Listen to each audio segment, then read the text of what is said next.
Fridtjof Mogensen er Danmarks eneste hvalfarmer. Det er hårdt, men ikke desto mindre er han glad for sit job. Ja, altså det er jo et gode job, det her jo. Det er masser af frisk luft, og jamen, jeg er simpelthen så glad. Det er det bedste arbejde, jeg nogensinde har haft.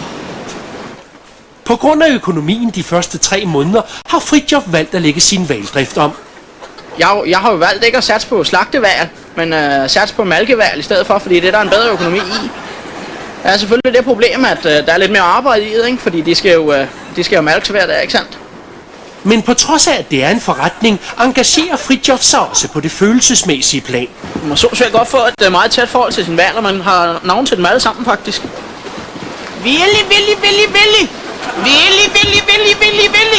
Willy 2 år. Ja, det er ikke sådan, at når det er altid, at de altid lige har tænkt sig at komme, så må man jo selv ud til dem jo.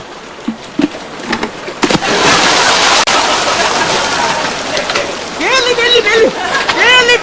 Fridtjof Mogensen, en pioner i Danmark, men frem for alt en kæmpe idiot.